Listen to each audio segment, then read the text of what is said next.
Pessoal, hoje nós vamos falar de Batman, o Cavaleiro das Trevas. Simplesmente a melhor história do Homem-Morcego, tá? E nesse encadernado, a Panini fez o favor de colocar a pior história também. Porque é a continuação, tá? O Cavaleiro das Trevas ressurge o 2. E é muito ruim. Existem muitas histórias ruins nos quadrinhos, tá? Pra caramba. A maioria delas são ruins. Ou medianas, mas essa. É porque essa veio com a melhor história e uma das piores histórias. Então acaba criando uma disputa tão alta que você acaba odiando. E ainda mais a expectativa do Frank Miller. Foi engraçado, né? Porque os roteiristas e os fãs também insistiam. E o Frank Miller, não quero fazer. A história terminou. Faz. Não vou fazer. Faz. Tá aqui muito dinheiro. Tá, eu vou fazer. Tá? Aí ele cagou no papel, mandou. Coloca aí pra rodar e imprimir. E foi esta. Esse líquido marrom que às vezes você pensa simplesmente está em seringueira. Mas acredite, tem muita coisa orgânica aqui do Frank Miller. A arte é horrorosa e o roteiro é horroroso. E eu vou parar de falar que eu não quero nem desperdiçar mais tempo com isto. Eu vou falar simplesmente do Cavaleiro das Trevas, que é o que conta, o primeiro. O 3 também lançou. Vale pelo Frank Miller fazendo uma coisa que ele estava muito doente e fez com uma parceria, mas o que acontece? Esses clássicos, eles são o que são. Eles não precisam de continuação. Você fazer isso com o Watchmen, pra quê? A história já teve. Mesmo nos quadrinhos, tem que ter esse início, meio e fim. E mesmo que você continue com o personagem de forma muito por 80, 100 anos até você explorando, esses pequenos recortes, esses pequenos diamantes que você encontra, eles foram até mesmo lapidados, mantém ele assim. Não há o que melhorar. O risco que você tem em mexer nisso é simplesmente quebrar e estragar essa peça. Essa lembrança que você tem, esse valor. O trabalho que já tinha foi feito. E é claro que entra simplesmente a questão econômica também, né? Como principal assim vertente. Eles não respeitam isso porque dá-se dinheiro. Eu tenho aquela teoria do tipo, por que às vezes aparece um personagem, você olha, tá lá o Justiceiro, e depois o Justiceiro está como um Frankenstein da vida, ou coloca um Justiceiro angelical, e você se pergunta, poxa, mas isso vai irritar o leitor antigo, o fã realmente assíduo que está acompanhando esse personagem durante tantos anos. Mas é justamente por isso. Porque esse fã, alguns deles, essa parcela, conhece o personagem, não vai acompanhar tanto, porque a maioria das histórias acabam sendo, como eu disse antes, medianas para ruins, e mantém o personagem aquele valor assim. Mas ele volta a se interessar e até mesmo a comentar, e comentários geram dinheiro, sim, a visualização, porque você remexe aquilo ali e você acaba dando um turbilhão, porque o personagem está parado ali, ele precisa ser um agito. E o status quo vai fazer ele se retomar depois, a corrigir esses erros. Então você tem que realmente movimentar as águas, porque está uma coisa realmente ganhando poeira. Agora, terminando a metáfora, voltando para cá. Eu gosto muito mais da versão com a capa azulada e um raio caindo. Mas esse encadernado, eu tive um valor afetivo dele, tá? Porque ele me acompanha, ele toma porrada junto comigo, igual o Cavaleiro das Trevas hoje. Então, eu fui com ele na primeira vez tentando pegar o autógrafo do Frank Miller. Não consegui. Tinha uma fila imensa, você tinha que ficar desde o dia anterior.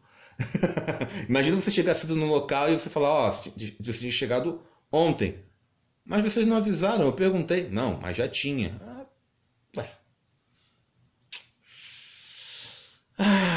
Fazer o quê? Mas no outro ano eu tive a sorte de conseguir o autógrafo do Frank Miller. E na fila havia a questão em termos de escolha. Você escolhe a cor preta ou prateada. Eu escolhi preta. E o autógrafo do Frank Miller, se você consegue identificar, é este aqui. E ele estava muito doente, né? Na auge da emoção, assim, eu não notei o autógrafo, tá?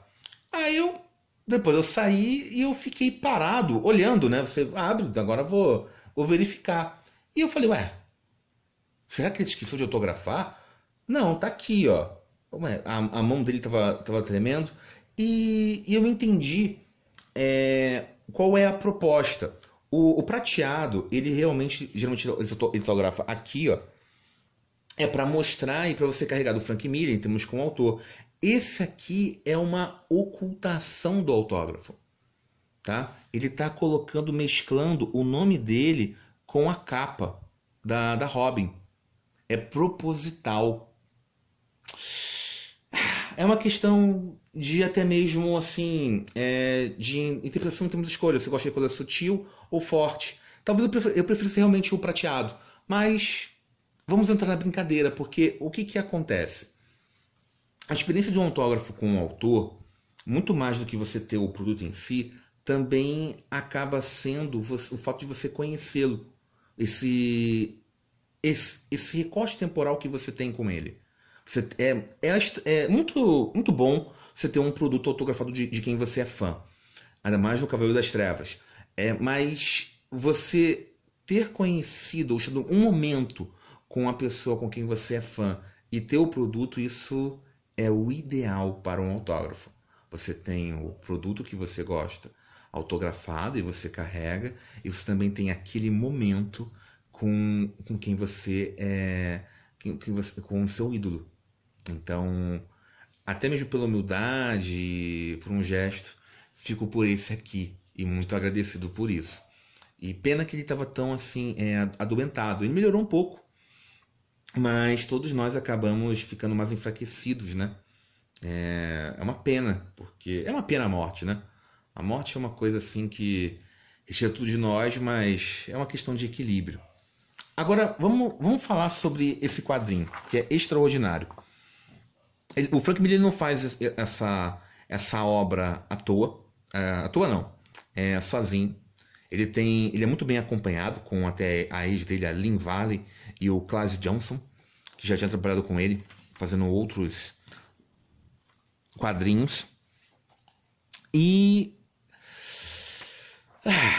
vamos falar algumas influências, porque no Cavaleiro das Trevas, se você olhar essa sequência aqui, isso teve em Spawn, lá do Todd McFarlane.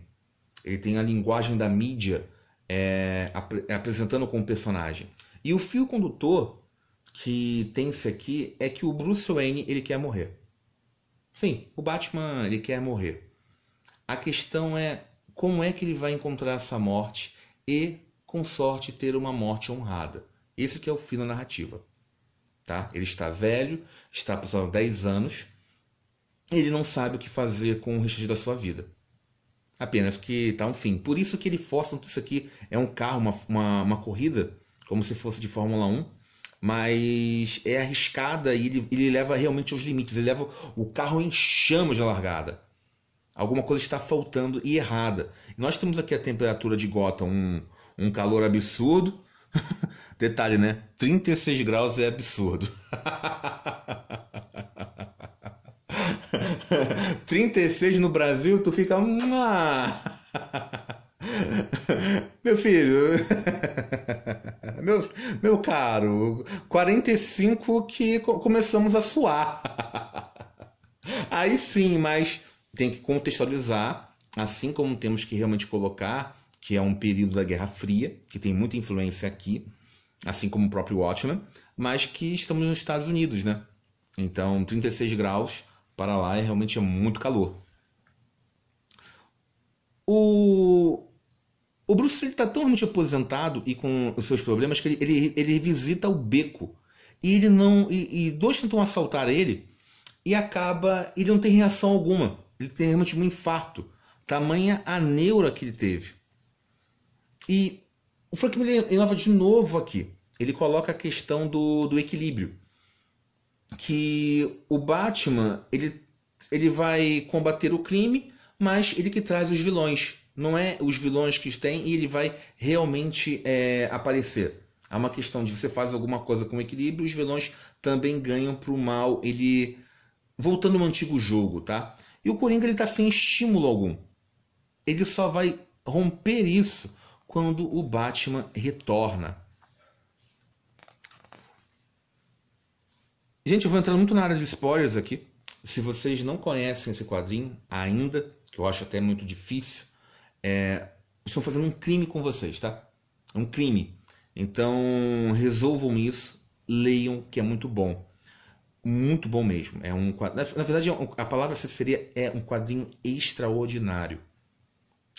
Vou dar muitos spoilers. Justamente um comentário para quem realmente conhece, temos o quadrinho.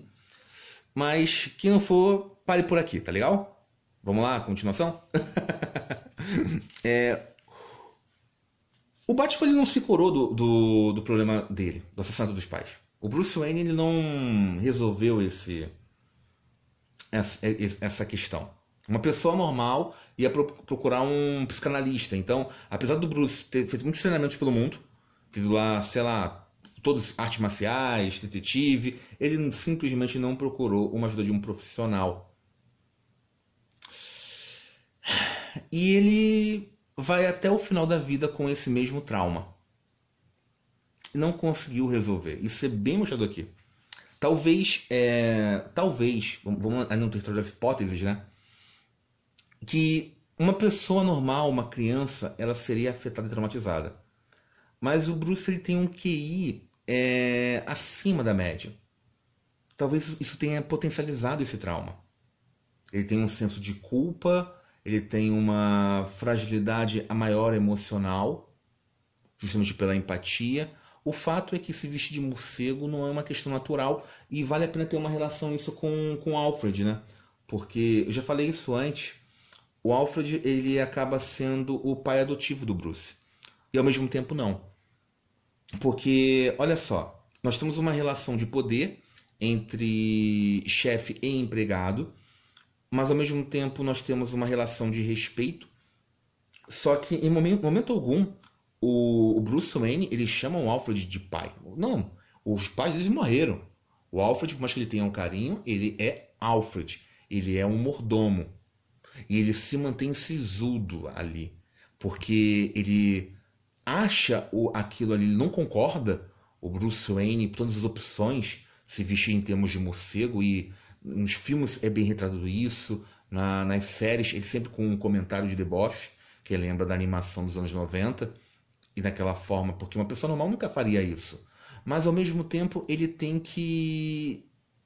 acaba realmente entendendo. E como não? Porque ele é a pessoa mais próxima, ele viu tudo. Ele viu a tragédia do palco e também dentro ali também atuando. Ele tem um papel ali de desempenhar naquilo tudo, né? E ele acaba indo junto. Se ele fosse só um funcionário, ele talvez fosse embora. Ele certamente não. Ele faria as coisas dele. Isso aqui é só emprego, mas não. Ele tem uma relação com essa, não concordando, mas ao mesmo tempo sendo levado a isto, porque está ruim comigo e pode ser muito pior sem eu estar aqui. Então é uma relação assim muito bem consolidada, essa questão do ser levado. É uma tragédia também. E essa tragédia do Bruce, ele não podendo escapar desse trauma, ele vai sempre ser assim até o final, tá? Essa sequência de páginas de forma extraordinária, vai mostrando só o barulho, né? Pum, bom, tchá, crá, do trovão, né? Aí você vai vendo os raios, né? Aí tu fica, ele vai aparecer, crá, crá. E aqui vai ter simplesmente a mostra dele. Depois de tantas páginas. Isso aqui é Frank Miller no auge, tá? Ele vem ali como? Olha só a fala, ó. Onde está a dor? Eu deveria ser uma massa de músculos exaltos e doloridos, fracos, desgastados, incapazes de me mover. Se eu fosse mais velho, com certeza estaria assim. Mas hoje eu sou um homem de 30 anos. Não, 20. A chuva em meu peito é um batismo. Eu nasci outra vez. E ele pula no carro, né? Aí é uma sequência de perseguição. E simplesmente tá aqui, né? Ah, ó, diga ao Gordon que eu quero vê-lo. Isso aqui é um policial, né? Claro, Batman. Ele fala bate, né? Mas como ele faz para entrar em contato com... Ah, claro, agora me lembro. Bate sinal agindo. E o Coringa viu as notícias, né, do Bruce Wayne. Aqui nós também temos uma Lana Lang, também envelhecida, né? E os pontos de vista temos do Alfred. O curioso, aí vamos ter vários embates. Nós temos o Batman frente de duas caras, que é como se fosse ele contra um espelho. Nós temos o Batman contra o Coringa. Temos o Batman também contra o sistema americano, por assim dizer, a forma como não se resolve, ou o herói convencional, que isso é representado contra o Batman, contra o Super-Homem. Tá? E apesar de formas extraordinárias, também temos uma luta da nova geração com a velha geração. Então ele também está enfrentando assim, toma um pau e depois dá uma volta por cima pela inteligência. Mas tem uma página que é gosto pessoal, tá? Eu acabo sendo levado a ela. Eu adoro. Claro que tem os momentos do Batman socando o Super-Homem, pisando, e para você não se esquecer. O momento da lama também na mesa de cirurgia. Mas essa página para mim é o apogeu do Frank Miller. E justamente do Cavaleiro das Trevas, onde o Batman não aparece. Tá? Como eu disse, é uma questão de... Esta página aqui é uma questão de gosto pessoal. Porque os quadrinhos, assim... Eu amo quadrinhos, mas eles não me emocionam tanto quanto os livros. Tá? São raros os momentos assim que tu fica ali, o quadrinho tu fica, caramba... O coração deu uma batida a mais. Aquele sentimento, entendeu? Aquele suor masculino. Mas essa página, ela tem um... Isso aqui é o Will Eisner, né? O Frank Miller, ele se espelha muito no Will para fazer o Demolidor, na fase dele. Mas aqui tem um domínio da narrativa. Vamos começar contando os quadros, tá? Olha só. 1, 2, 3, 4, 5, 6, 7, 8, 9, 10, 11, 12, 13, 14. 14 quadros. O Watchmen tem 9 quadros e isso já é tratado de forma muito longa. Comumente você com 6 quadros, tá? Ou 5. E mesmo assim às vezes colocam. Ou quando não fazem simplesmente aquela página inteira. As splash pages, né? Mas então ele já foge um pouco, já foge do padrão. E temos muitas falas. Vamos lá. É o trem. Pensa Margaret Concora. Minhas pernas nunca doem deste jeito quando silvo as mesas. O trem não deixa a dor ficar só nas panturrilhas, onde já estou acostumada. Veias varicosas. O médico disse. Faço para ele aconselhar a sair do trabalho e fazer uma cirurgia. Cirurgia? Sem plano de saúde?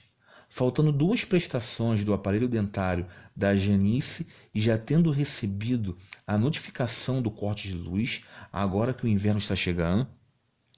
Ela sente o quadrado de metal dentro do bolso e sorri. Você pensa muitas coisas com isso. Explicações. Hoje em dia, ninguém mais dá gorjetas, mas um bêbado ricaço deixou $10 na mesa esta noite.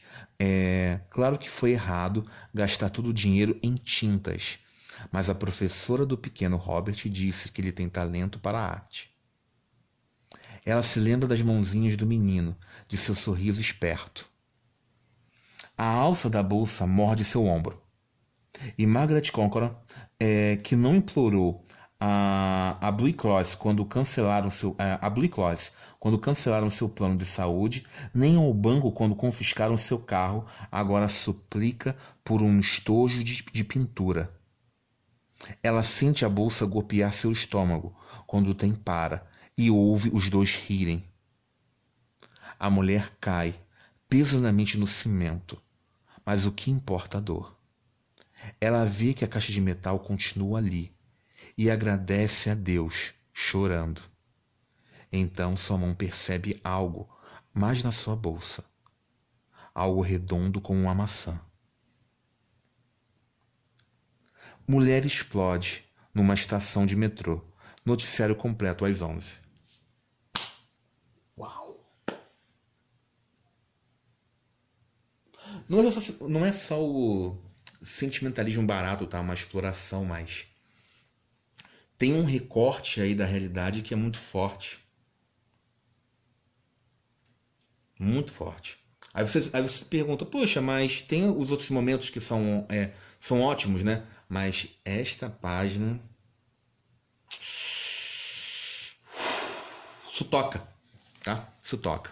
E temos o Frank Miller. Depois, a luta... são momentos de ação, tá? Tá ele saltando porque ele tem uma dúvida de quem é melhor. Resolve. O Miller, ele tá altamente inspirado. Ele faz os outros trabalhos e você fica... Ei, por que você está fazendo isso? Mas é o que eu sempre digo. Um autor, ele tem um número X de histórias para contar. Depois disso, ele acaba ficando repetitivo ou acaba talvez o estímulo dele. Assim como tudo, você pode ver que o artista, isso explica muitas coisas, porque tal artista ele não consegue fazer novas músicas tão extraordinárias como foram feitas. E junta uma cambada, né? Aí vai desde o estímulo econômico, porque antes tinha que realmente mostrar, e também às vezes a musa ela não lhe visita, o que era para ser feito já foi. Você não consegue mais, existe um limite da criatividade. Deveria ser o oposto, né? Mas voltando aqui pro Frank Miller, ele faz trabalhos extraordinários. Ele faz 300 de Esparta, ele faz Sin City, ele tem a fase do Demolidor, que já falei antes, aquela de Murdoch, que acaba sendo também muito boa, mas o Cavaleiro das Trevas é o diamante dele, tá? Outros não vão concordar, tudo bem. Como disse antes, é uma questão de gosto pessoal. E esse confronto aqui do Batman é ótimo, tá? É emblemático. Tá lá ele tomando porrada, sangrando, jogando lama, apelando, e todo mundo assistindo. Ele pega aqui, dá um golpe, quebrando braços, pernas, ou o que for. Aí aqui ele vai falar uma frase, ó. A escuridão tenta me engolfar. Eu me encho do seu braço e o quebro abaixo do cotovelo. Ele se vira no momento exato, agarra minha garganta e nós tomamos juntos. Ele com a perna e depois assim, ó, você ainda não entendeu. Isto não é uma fossa, é uma mesa de cirurgia e eu sou o médico. Ou seja, o Suíço está sendo operado. Mais tarde nós temos ele simplesmente falando aquela frase do... ele sendo um cavaleiro, né? Utilizando aqui com a montaria, tudo falhando. Essa página aqui também é épica.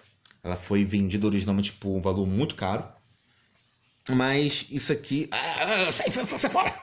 Sai fora! Sai fora de novo! Aquilo ali é muito ruim. Gente, acho que eu falei que não ia comentar antes, mas é bem muito exemplo, né? Nós temos céu e inferno aqui. Panini. A versão em preto e branca dela, ela disse que vai lançar sim o Cavaleiro das Trevas 2. Aí eu digo, por que não fez essa cambada, essa escolha antes? Entupia de extras e garanto que ninguém ia reclamar. Fazia a melhor edição mundial, pronto. Mas nós temos aqui o conflito do Bruce com o Super e ele aparentemente morrendo. Como eu disse antes, o Bruce Wayne ele quer morrer. E ele aprende no final que ele não precisa encontrar a morte para ter uma vida digna. Ele acaba resolvendo os seus problemas. Não emocional na fonte, mas realmente encontrando uma forma de viver os seus últimos dias. Esse que é o roteiro aqui. Toda essa apoteose, esses encontros com o Coringa, com o Super-Homem, todos os outros personagens, com a nova Robin, vai culminar justamente disso. Frank Miller sabendo o que estava fazendo desde o início.